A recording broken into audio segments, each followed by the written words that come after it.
사회주의 북한의 도시와 건축의 모습이 어떻게 우리와 달라졌는가, 무엇이 우리와 북한을 다르게 만들었는가에 대한 말씀을 주택을 통해서 말씀드리도록 하겠습니다. 지금 보이는 두 장면은 하나는 88 올림픽 때 올림픽 선수촌의 모습이고요. 또 다른 것은 다음에 1989년에 세계 청년 축전이 평양에서 열렸을 때 개발된 광복거리의 모습입니다. 두 아파트 단지의 모습은 남과 북의 체제 차이를 아마 그대로 보여준다고 할 수가 있습니다. 사실 북한과 우리는 같은 말과 같은 글을 사용하고 있습니다. 그렇다면 사는 집도 같을까요? 자, 첫 번째 보여지는 우리 도시의 모습입니다. 이러한 모습과 평양에서 가장 최근에 가장 핫한 모습으로 소개되고 있는 여명거리의 모습입니다. 이 두 장면은 남과 북이 얼마나 다른 도시인가를 보여줍니다. 예를 들어서 잠실 배경으로 세워진 롯데의 초고층 빌딩의 경우는 저 건물은 쇼핑센터와 호텔과 업무시설이 들어있습니다. 근데 밑에 평양의 맨하탄이라고 이야기하는 여명거리는 저층부의 상가가 일부 있긴 합니다만 전체가 아파트 단지입니다. 이 도시의 스카이라인을 주도하는 데 있어서 우리는 업무시설이 주로 스카이라인을 주도하죠. 그런데 북한의 경우는 예외 없이 공동주택이 스카이라인을 주도합니다. 왜 그런 차이가 생길까요? 사실 사회주의의 도시와 주택을 만드는 방식은 자본주의인 이 남한의 서울에서 도시와 건축이 만들어진 방법과는 굉장히 다릅니다. 어느 시점부터 왜 사회주의 도시가 자본주의 도시와 달라지기 시작했을까? 그 시작점은 산업혁명입니다. 이 지금 보시는 두 장면은 구스타프 도레라고 하는 판화가가 유럽의 도시의 풍경을 그린 모습입니다. 왼쪽의 모습은 우리가 산업혁명으로 공장에 생산되는 굴뚝의 연기가 도시를 황폐하게 만든 모습을 보여줍니다. 오른쪽의 모습은 산업혁명으로 물질적으로 풍요로워질 줄 알았는데 도시에는 의외로 빈민들이 넘쳐나는 모습을 보여줍니다. 유럽에서는 산업혁명 하면은 오늘날의 유럽을 만든 굉장히 중요한 혁명의 기간이라고 생각하기보다도 사람들의 삶을 송두리째 뺏어갈 수도 있었던 사건으로 기억하는 경우가 많습니다. 왜 그럴까요? 당시에 공장의 굴뚝의 연기로 인해서 많은 사람들이 병들어 죽어갔거든요. 그런데 그러한 와중에 도시는 계속 커나갔습니다. 그러면서 근대 산업혁명 이전에 공동체로 똘똘 뭉쳐서 행복했던 사회는 점차 붕괴되어 나갔습니다. 그래서 당시에 많은 학자들, 운동가들은 자본주의의 대도시는 모든 사약의 온상이다. 자본주의, 산업혁명으로 인해서 붕괴되어 나가는 공동체를 다시 복원해야겠다라는 생각을 하게 됩니다. 그렇게 그들이 극복하고자 했던 자본주의 한계를 최초로 극복한 나라가 사회주의 종주국이라고 일컬어지는 소련입니다. 당시에 소련 사회주의자들의 고민은 어디에 있었을까요? 그들은 자본주의에 익숙해진 사람들을 어떻게 하면 사회주의 체제에 익숙한 사람으로 바꿀 것인가 하는 문제였습니다. 그런데 사람들의 삶의 행태나 버릇이 쉽게 바뀌지 않는 겁니다. 이 어떻게 하지? 라고 갖은 노력을 하다가 사람들이 일상의 삶이 이루어지는 도시와 건축을 바꾸면은 그 생활 속에서 사람들이 바뀔 수 있지 않을까? 라고 하는 기대를 하게 됩니다. 당시에 그러한 숙제를 맡았던 건축가들이 설계를 잘하면 도시와 농촌의 빈부 차이를 해결할 수도 있겠는데? 라는 생각을 하면서 중심과 외곽을 하나의 중심 도로로 연결하고 이것을 똑같은 시스템이 무한 반복하도록 하면은 도시가 아무리 커져도 도시와 농촌 간의 빈부 차이가 생기지 않을 거다라고 하는 선형 도시 계획안을 발표한 바 있었고요. 또 하나는 가사노동과 육아로부터 여성을 해방시키기 위해서는 기본적으로 공동생활을 통해서 그러한 해답을 얻을 수 있을 거다라는 생각을 하게 됐습니다. 그래서 그들은 타가소를 발명해냅니다. 그래서 아파트 단지에 타고서를 만들어서 아이들의 육아를 여성들이 책임지지 않아도 되는 시스템을 만들어내는 거죠. 또 하나는 가사노동은 어떻게 합니까? 전통적인 의미의 부엌을 집에서 빼버립니다. 그러한 계획을 한 것이 나르콤빈 빌딩이라는 겁니다. 자, 또 다른 해법을 제시한 사람도 있었습니다. 당시에 꼬르비제라고 하는 세계적인 건축가는 파리의 도심을 갖다가 깨끗하게 밀어버리고 지금 보시는 것과 같은 그런 초고층 아파트를 짓자라는 계획을 만들었습니다. 왜 그랬을까요? 당시에 20세기 초까지만 하더라도 많은 사람들이 질병으로 죽어가는데 당시에 저런 많은 질병들은 나쁜 공기와 충분히 햇빛을 받지 못하기 때문에 질병이 생긴다고 생각을 했었습니다.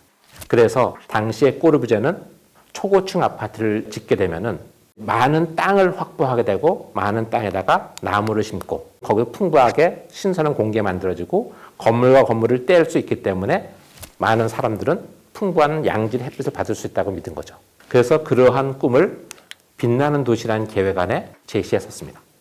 그런데 제가 공부를 하다가 꼬르부제가 제안했던 빛나는 도시와 굉장히 비슷한 도시 풍경 사진을 찾았습니다.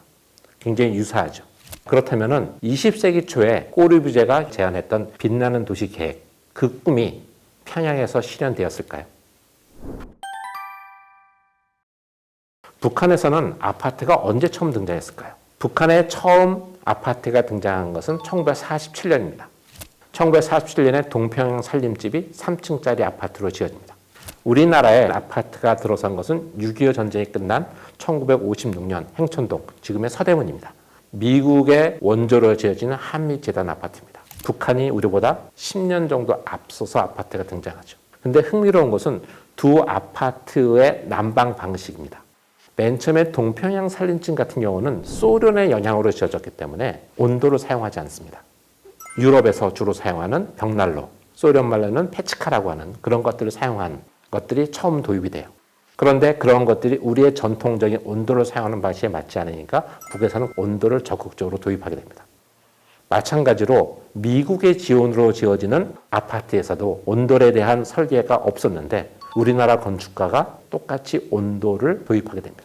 서양에서 가장 보편적인 아파트를 각기 다른 시기에 도입하지만 우리의 전통적인 주거 형식의 핵심인 온도를 남과 북이 다 받아들인 거죠. 자, 그럼 북한에는 아파트만 지었을까요? 그렇진 않습니다. 협동농장에는 우리식으로 이야기하면 빌라나 연립주택 정도에 해당하는 그런 주택들도 지어집니다. 북은 우리와는 다르게 사회주의 국가였기 때문에 협동농장이라는 시스템을 유지했죠. 그래서 공동의 주택을 많이 짓고 살았습니다. 지금 그 장면은 북한의 선전도시라고 이야기하는 기정동의 평화의 마을입니다. 근데 잘 보시면은 저층 아파트의 형식을 가지고 있는 연립 아파트가 있습니다. 또 최근에 지어진 농촌형 협동농장과 함께 있는 주거단지의 모습입니다. 지금 보여지는 장면은 평양의 가장 심장부 김일성 광장의 1960년대의 모습입니다. 얼핏 보면 판상형 아파트랑 굉장히 유사해 보이지만 우리는 판상형 아파트가 이렇게 줄줄이 서 있는 데 비해서 북에서는 가운데가 텅 비어 있고 주변으로 아파트 단지가 둘러싸여 있는 모습을 보여줍니다. 이것은 전형적인 유럽에서 공동주택을 짓는 방식이죠. 왜 북에서 이런 방식이 나타나느냐? 북의 아파트는 6.25 전쟁 이후에 소련과 동유럽의 후원으로 만들어지기 때문에 그렇습니다. 평양의 도시 풍경은 기본적으로 주택이, 공동주택이 만들어내는 풍경입니다. 우리의 서울의 모습이 여러 초고층 빌딩들, 오피스 빌딩, 호텔 이런 것들이 연출해내는 것과는 굉장히 다른 거죠. 왜 그럴까요? 북에서는 서울과 같은 중심 업무 지구가 없습니다. 왜 그래요? 사회주의 도시이기 때문에 그렇습니다. 직장과 집이 근접 배치되는 게 원칙입니다.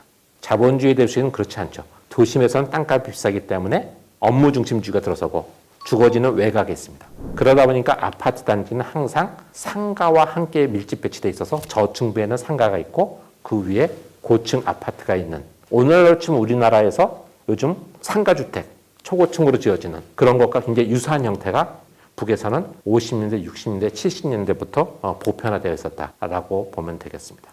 제일 처음에 보여드렸던 세계 청년 축전대에 지어졌던 광복거리의 모습입니다. 하나의 어떤 공동체 생활을 할 수 있는 직주근접의 구성 원리가 그대로 보여져 있는 아파트이기 됩니다. 바로 이 모습이죠. 서울의 올림픽 선수촌과 광복거리를 비교하면 기본적으로 단지형과 거리를 중심으로 형성되는 각기 다른 도시의 풍경들을 우리가 짐작할 수가 있습니다.